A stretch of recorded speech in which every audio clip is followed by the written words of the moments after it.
Let's go and dive into the top mistakes that I see students make with the rules of exponents. So what we're going to do is go over 3 different expressions that I see students making mistakes on, because I don't want you to make the same mistakes.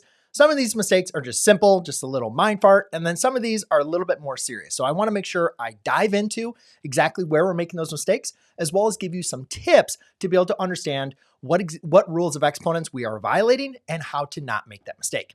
So the first one is going to be a fraction raised to a negative power. Now, there's a couple different mistakes. There's not like one single mistake that students will make.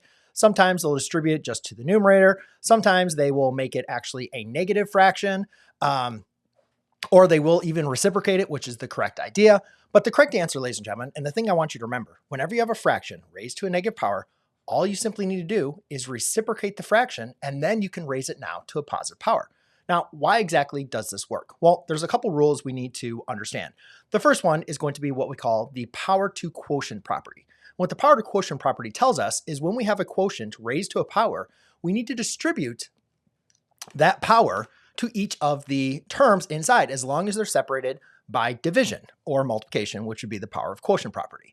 So in this case, we could rewrite this as 2 to the negative first power, as well as 3 to the negative first power. Now, the other thing we need to remember is the negative exponents rule, which basically states if I have m raised to the negative power and I want to rewrite that as positive, I can rewrite that as m to the positive, or 1 over m to the positive power.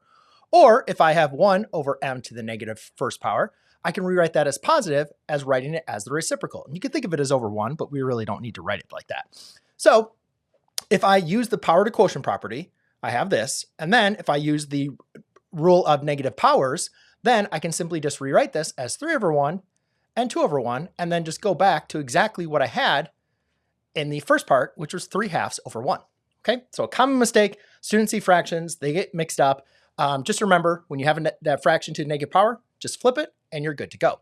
Now, the next one is going to deal with fractions as well, because we all know fractions are not our best friend. So in this example, though, I'm not going to have a fraction inside of the as the base of the power, but I'm going to have a fraction as the exponent, which we call our rational powers. Now, in this case, we can go ahead and apply this using the power to product rule. So basically what that means is since these are separated, all these terms are separated by multiplication, I can rewrite all of these raised to the 1/2 power. And so it looks something like this. And usually students don't have a problem when they're dealing with variable exponents raised to a power. But this sometimes gets confusing. Like, what is 8 to the 1/2 power? Now, one thing we want to do is whenever we're simplifying with rational powers is we want to rewrite this to the same power as the base of this, this is rational exponent. So what I could do here, I'll just kind of do this on a little sidebar, is I can rewrite 8 to the 1/2 power as a 4 times 2 to the 1/2 power. Now, why would I want to do that? Well, because I can rewrite 4 as a 2 squared times 2 to the 1/2 power. And then I can use the power to product rule again. You can see this is quite a lot of work, right? But the more practice you get with this, ladies and gentlemen, the more kind of it makes sense, or the more you can kind of do also in your head. Now, the important thing here as well is remember the power rule. If I have an exponent raised to another power, you multiply the powers. So 2 times 1/2, that's the important thing of having this power be the same as its denominator, is just simply going to be 1. So what I'll have here is a 2 to the first power, and then 2 to the 1/2. So I could rewrite that as 2 to the 1/2. And then over here, I'm going to have a x to the first power. And then over here, 8 times 1/2 is going to be a y to the 4th. But here's where the mistake is going to happen. And again, it's all going to depend on the instructions of not only your test, but also in your course and from your teacher. But ladies and gentlemen, we need to understand that we cannot take this 1/2, the 1/2 power of a negative value. And x to the first power, we don't know if that could be represented as a positive or a negative. So therefore, we have to go ahead and include the absolute value in this case. Now, another way to think about this would be to rewrite our rational power as a radical. So we can do that by understanding the relationship between rational powers and radicals. And it looks something like this. If I have x to the a over b, I can rewrite that as the b root of x to the a power. Now, this is important because if you look at this, I can now rewrite this as a 8x squared y to the 8th, okay? And you could think about this quantity raised to the first power if you wanted to. There's a little 2 right there. But since it's a square root, it's just going to be implied. Now here, using the rules of radicals rather than with exponents, I can break this up into the square root of 8 times the square root of x squared times the square root of y to the 8th. And a lot of students kind of remember this rule a little bit easier with radicals than they do with rational powers, but the same rules are going to apply. I can break up the square root of 8 by breaking this up into the square root of 4 times the square root of 2. I know what the square root of 4 is, which is 2 square root of 2. And again, notice 2 to the 1/2 power is the same thing as square root of 2. Now over here, I can only take the square root of terms that are raised to an even power, but I can only take the square root of of positive numbers, not even numbers, positive numbers. So ladies and gentlemen, if I take the square root of x squared, yeah, I'm going to get x. But again, the principal square root has to always be positive or non-negative values. Therefore, that's why I have to include this absolute value of x. And then over here, I can rewrite this y to the 4th.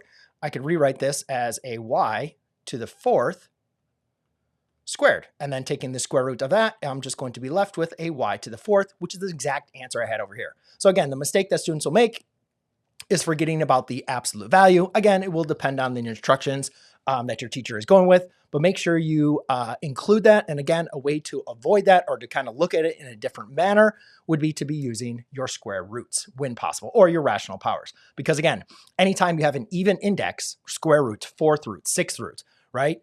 And you go ahead and simplify it and you have a variable raised to an odd power, you're going to want to include those absolute values. All right.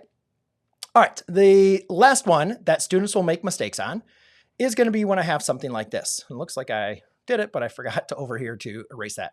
So I have 3 to the x to the 4th. That's supposed to be a 4 squared. Okay. So what's the mistake students make here?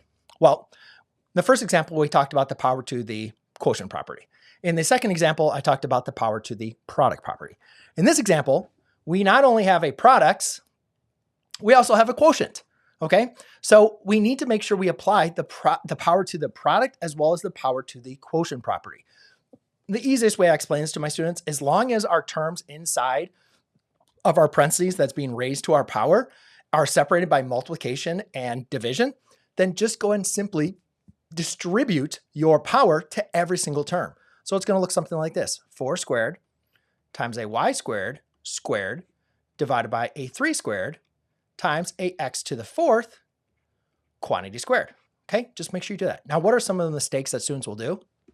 Well, yeah, they'll either apply the square to like only the numerator, or probably the more common one is they'll only apply it to the variables. They will not distribute it to the